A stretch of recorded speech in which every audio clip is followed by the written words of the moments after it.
Rectangular back, this time with some customs that I'm working on. So just wanted to quickly document some of the process I'm going through making these custom Spartax Royal Guards. I'm using Titanium Man figures from, I think that was an Iron Man movie wave, and these figures have some pretty good articulation, pretty good sculpt, but they are terribly small. They're way too small for Marvel Legends. They are towered by most 6-inch figures, so it doesn't really sell the idea that these are guys in suits of armor when they're shorter than a guy who's not in armor. So I'm glad that the newer Marvel Legend Iron Man figures are much larger, and in hindsight I would have loved to use the War Machine from the Hulkbuster wave instead of these guys, but I got these years ago, with the intent on making these customs, and they've just been sitting in a fodder bin for years now. So now that I have the Marvel Select Gamora, I finally have an excuse to get off my ass and get these done. So these came with a lot of green paint on the knees and arms, lower arms, and on the chest.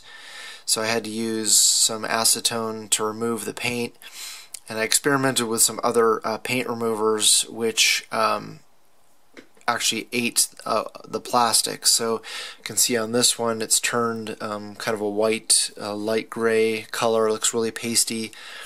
And this one is even worse. It's kind of hard to see on camera, but the midsection got kind of eroded away there.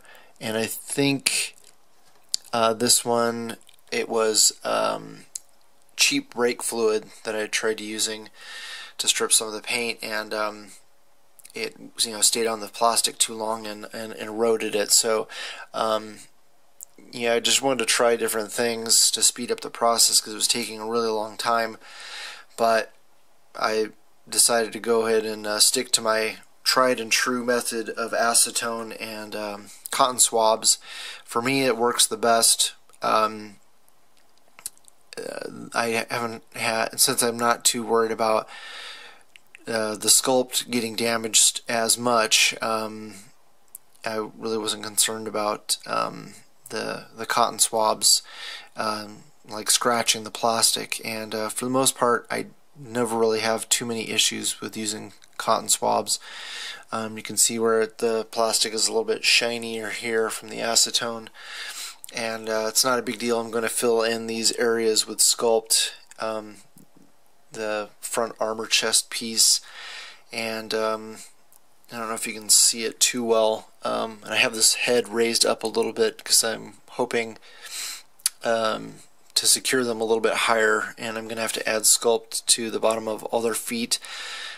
To build them up, they need to be about a quarter inch or half inch taller, and so it's going to look kind of crazy. They're going to have like Gene Simmons boots from Kiss, but for me it makes more important to have them be more in scale with other 6-inch figures. So also dremeled the front of the helmets, and I'm going to add some sculpt there.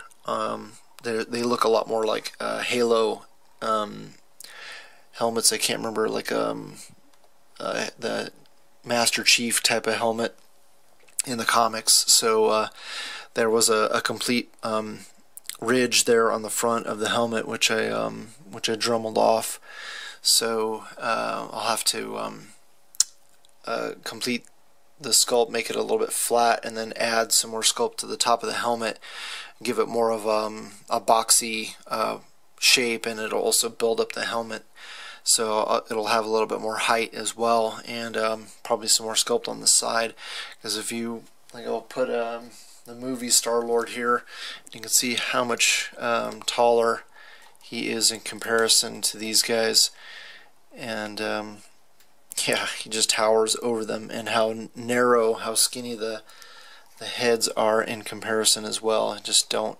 You don't believe that there's a guy, a regular sized person inside that that suit of armor. So yeah, since I'm going to be showing Star-Lord being captured by these guys, I can't have Star-Lord towering over them, so I'll have to build them up about that high. It's going to be kind of crazy. Probably not that much, because I can probably fudge it in some pictures, but probably at least that high, so that their shoulders are the same height.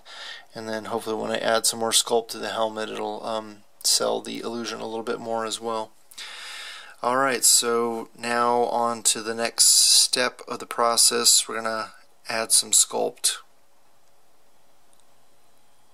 Alright, so here, just showing a little more work in progress. I went ahead and sanded the ball joints, just because I know that the minute you put paint on there and then move the joint, it's just going to scrape off. So I figured I might as well go ahead and try to eliminate as much of that as possible. A couple I went a little bit more crazy than on the others, just so that I can have one set that I can articulate quite a bit and not have to worry so much about the joints, because otherwise, well, probably 3 of these are just going to be kind of static, standing most of the time. I'm not really gonna have to worry about articulating the joints and worrying about paint rubs so much. So I didn't go quite as crazy. These 2 on the left are the ones I probably went a little more overboard than the others, and I still just need to sand up the hips a little bit more, just so they don't look quite so ragged. It was kind of a pain in the ass.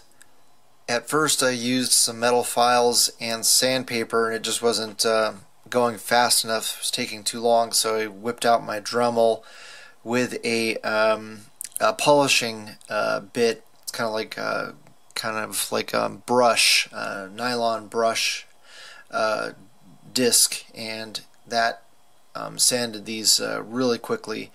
I must have inhaled about a pound of plastic in the process before I remembered to use my mask, but yeah, it went a lot faster that way.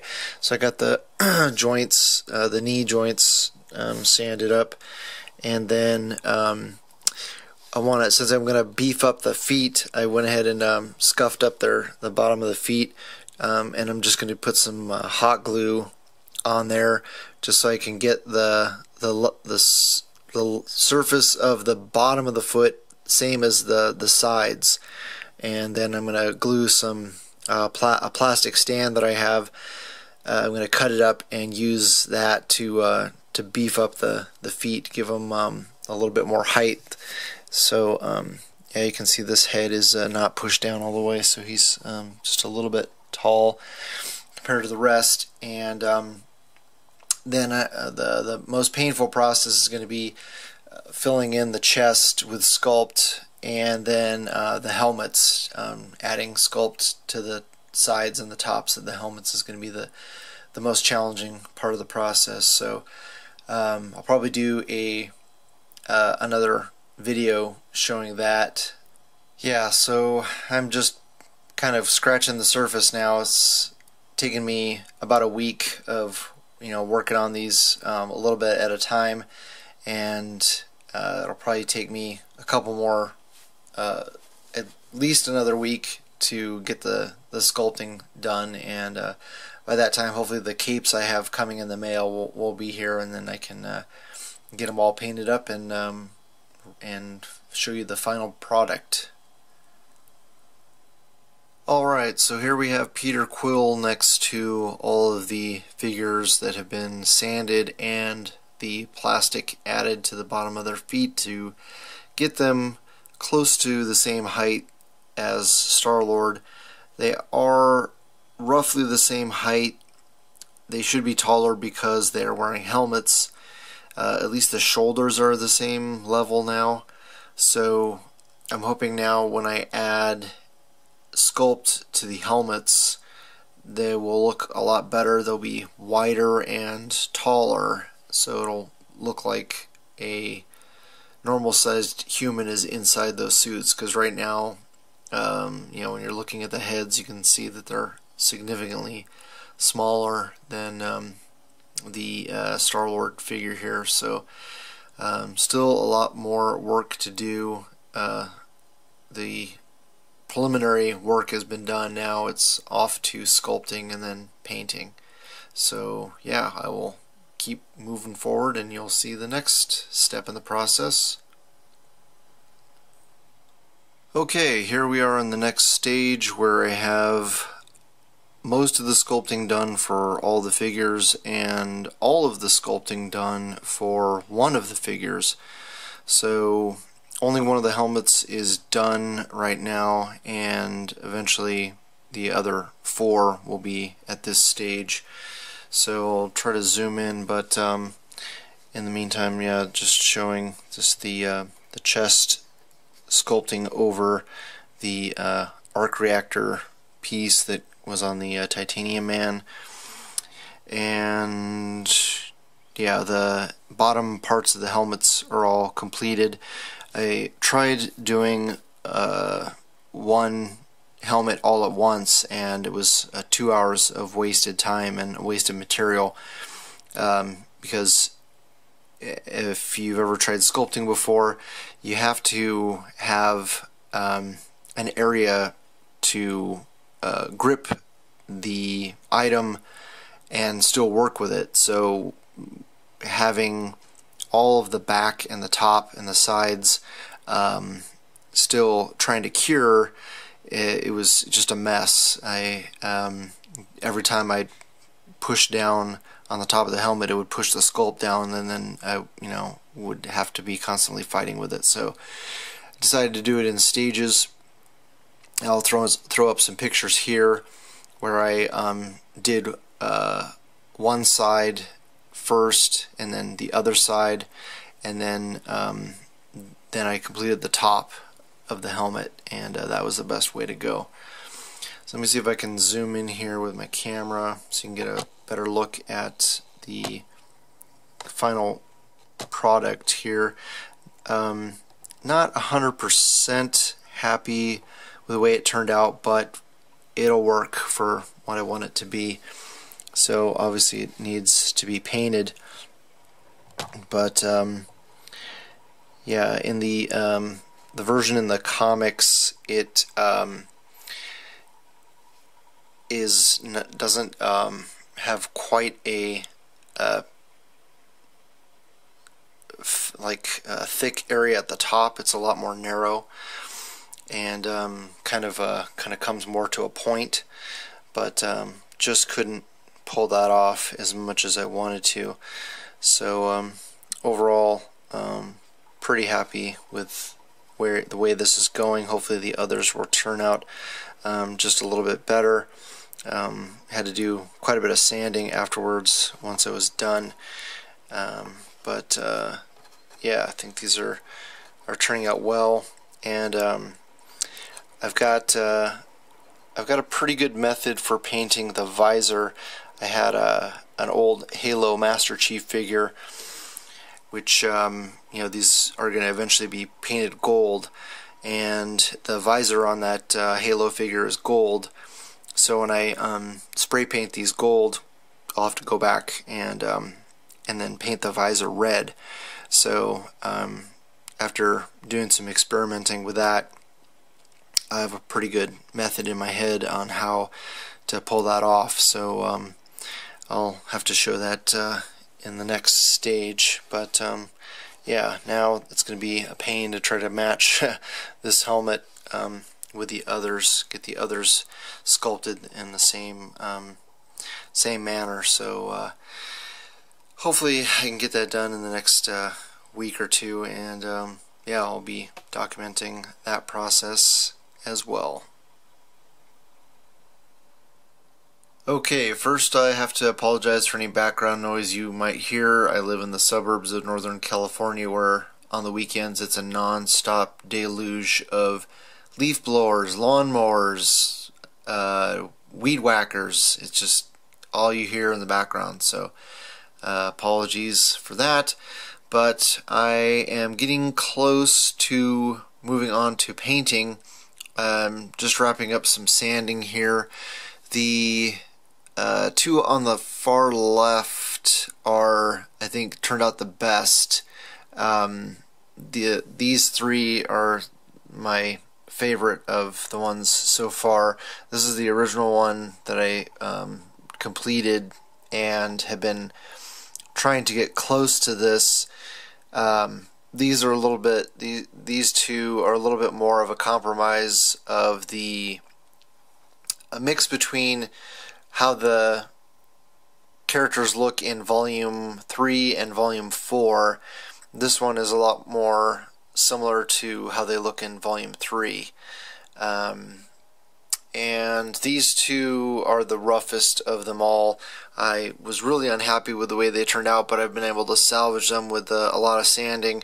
This one is by far the worst of them all. You can see how from head on it's really lopsided looking here. The amount of sculpt and the angle of the sculpt I just didn't quite get right, so he's probably going to be more shot from the side. From the side he looks fine, but it's just head on is where you can see the most discrepancy. So that's totally fine. He's not a throwaway. I can still use him in a lot of shots. It's just the head on I'll have to avoid. This one, again, same situation. He looks good from angles, but head on he does not look that great. Again, exposing the stand that I used to prop him up. But yeah, overall, pretty happy. What I want to do is try to sand these three. Try to sand the tops a little bit more so that they're not quite such a steep angle, so that they're more similar to these two on the end. You can see the height difference. I definitely wanted him to be taller than this one, so he's going to be the shortest of them all. And I have the heads kind of pulled up on the pegs a little bit. This one's about head to, this one's about eye level with Star-Lord, and but his hair is a little bit taller than him. So this one is a little bit taller with the hair of Star-Lord. So I'm happy with the height there. So these will still be pretty tall. I just need to get them so that you can see that the disc, the amount of sculpt from the top of the disc to the top of the helmet is still pretty high on all of these, and also the angle is a lot more sharp. So I want them a lot more flat, like this guy, and obviously this one is the flattest of them all. So I want them to all look a little bit more like this guy. So I just need to score a line across the top with my X-Acto and then sand down the tops of those. They're going to be a little bit more rounded than I want. Like him, I'd rather have them more flat, but I just want to kind of cut down that angle. It looks a little bit, these definitely look more like the Volume 4 Spartax Royal Guards, and these guys right now look a lot more like the Volume 3. So yeah, I just wanted a little bit more uniformity between the looks. So once I get everything sanded, then I'll be ready to move on to painting. Originally I was gonna try to fix what was the other thing? The pegs on the back, I was able to remove. It's like a handle on the back of the figure that goes into the top of the armor. Let me move this one, that one you can see a little bit better. They have this handle on the back here.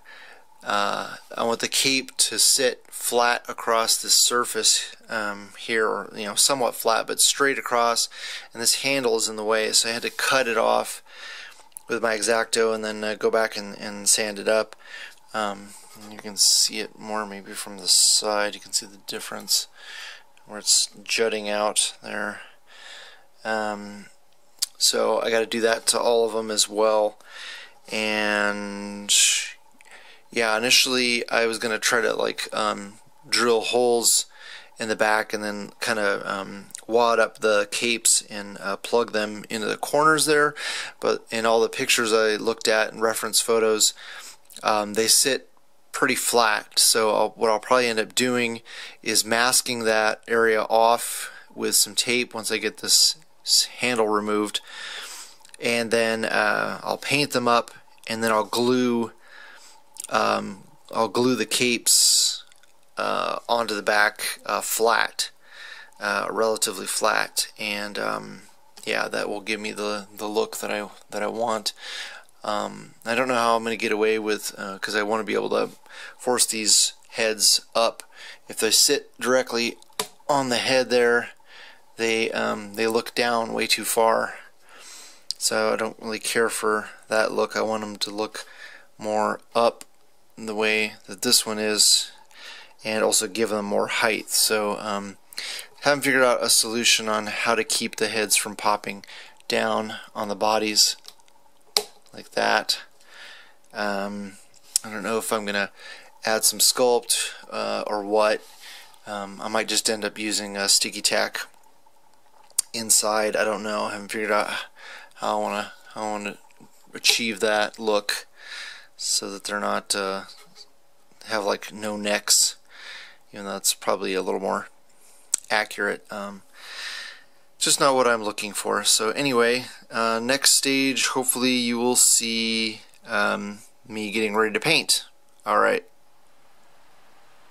Okay, so here we are a couple of weeks later, and I've been able to do some of the painting on a couple of the figures, and did a whole lot more work just going back and eliminating paint rub. Once I started getting into painting and seeing how easy it was to rub the paint, I decided to go back and do a lot more sanding.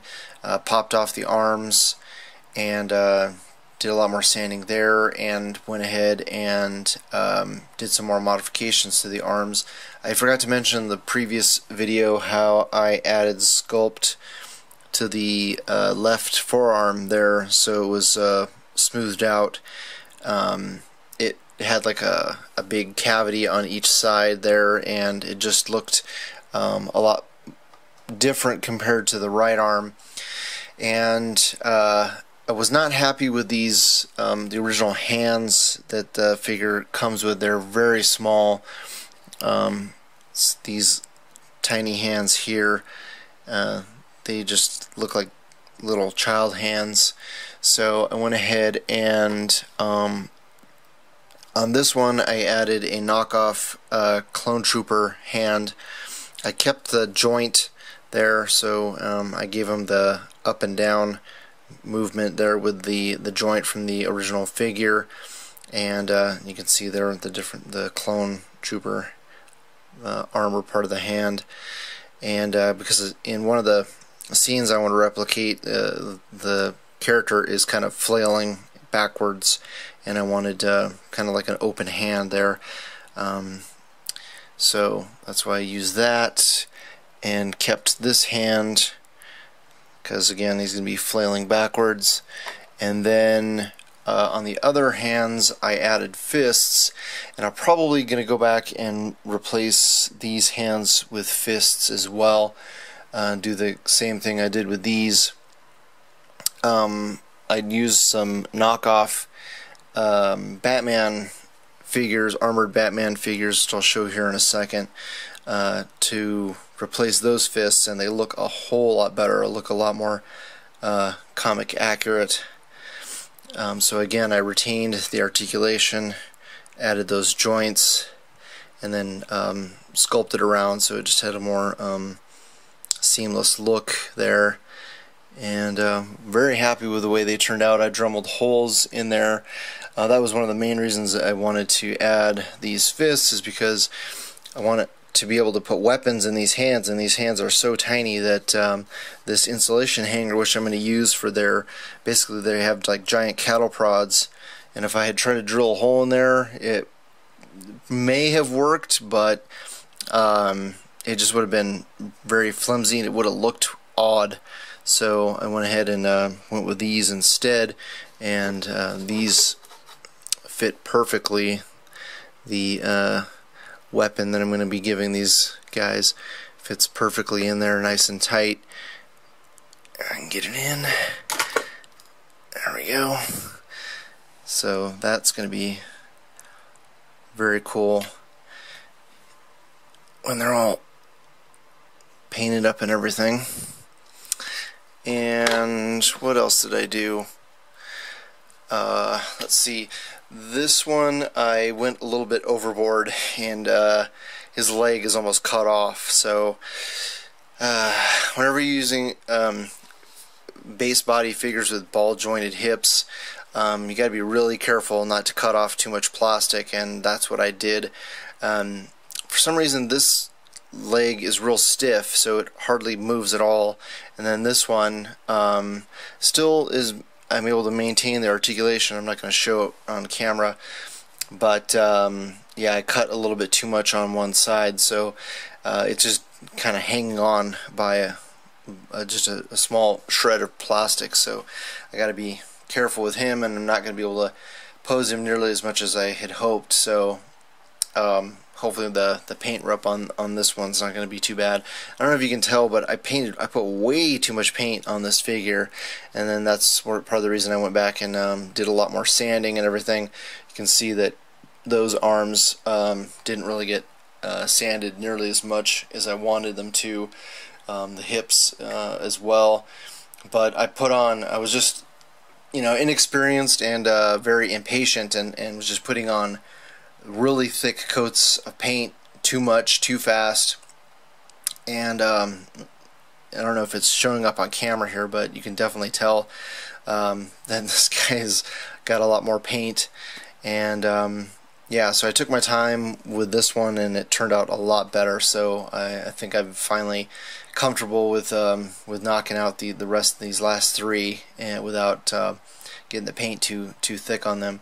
So I'll show the armored Batman knockoffs that I got from China on eBay.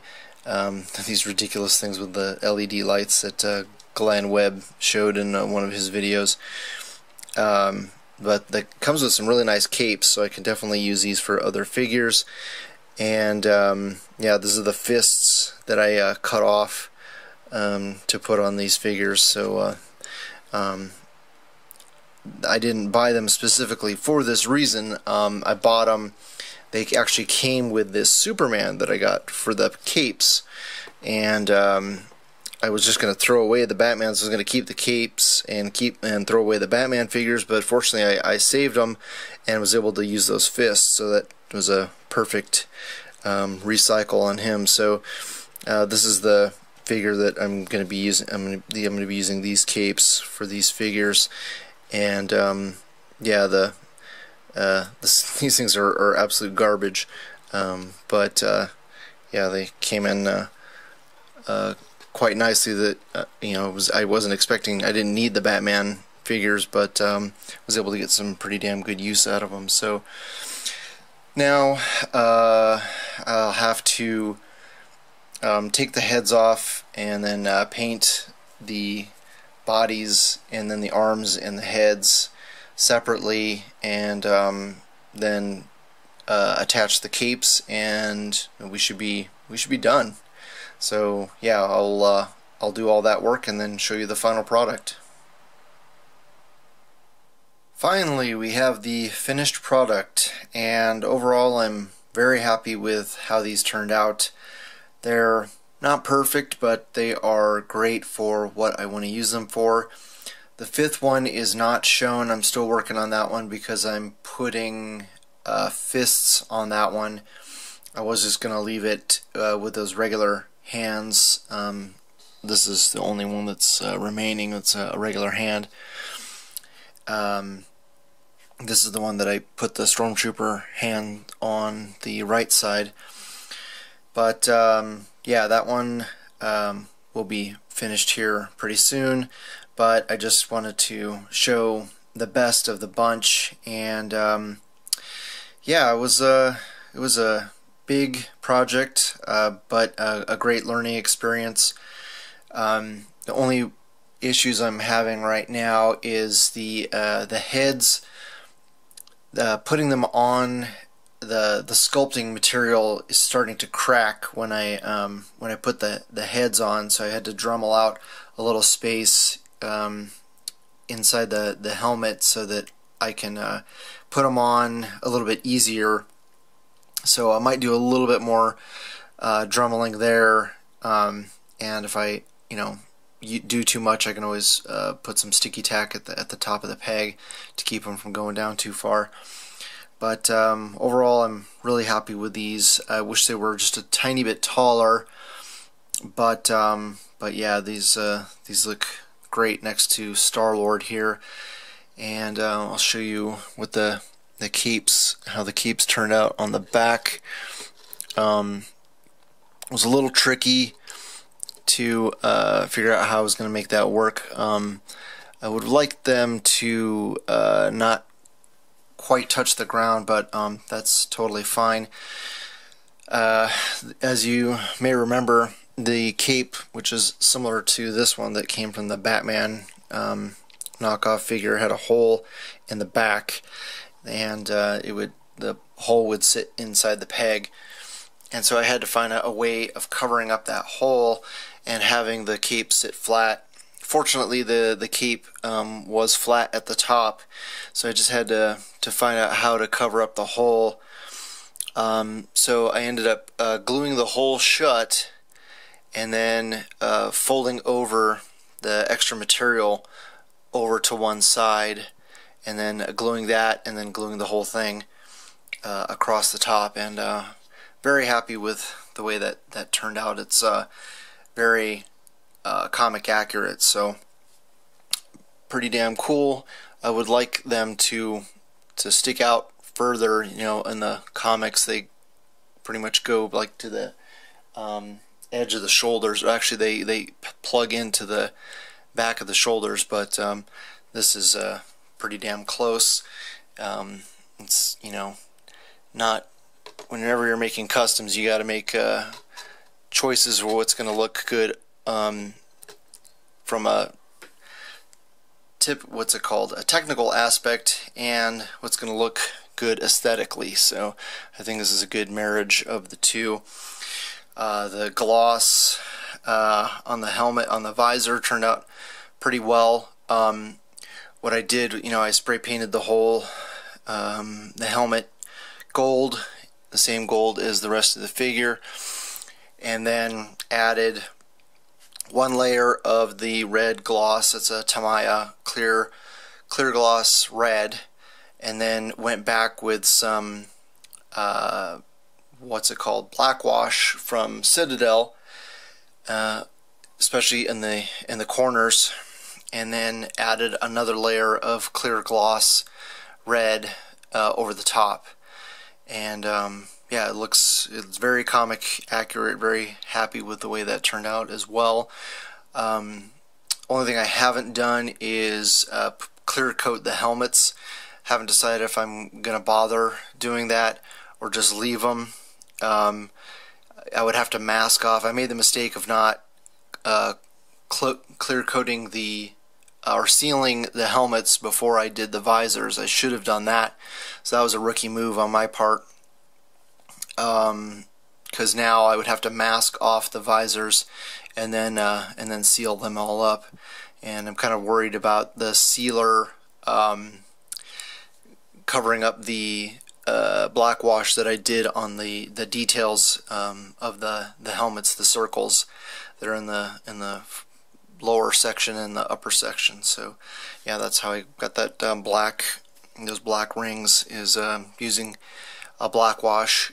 You could use a black paint, but the black wash is a lot thinner. It's a lot easier to get into those grooves and not worry about having a lot of black paint hitting the edge of the circles and everything. So yeah, let me know what you guys think. I thought these were insulation hangers that I measured out for their cattle prod weapons, but they're actually property flags. So I made the mistake of assuming they were insulation hangers. I grabbed some insulation hangers and cut them, and then as I was working on the capes, I realized that the flag that I had used to paint to string up all the shoulder pads was pretty narrow, and this is what I had used to test their hands, or you put in their hands.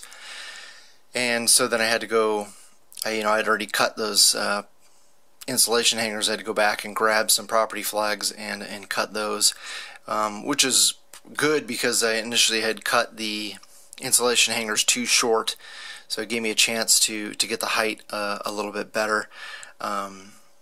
These are probably just a tad tall, but I'd rather have them a little tall than too short, because when you start posing them around, I think that a shorter one wouldn't look quite as nice. So anyway, let me know what you guys think, and thanks for putting up through such a long video.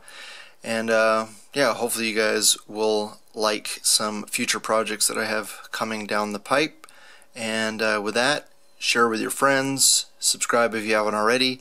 I always love hearing back from you guys, so please leave a comment below. Thanks so much for watching, and I'll talk to you guys later.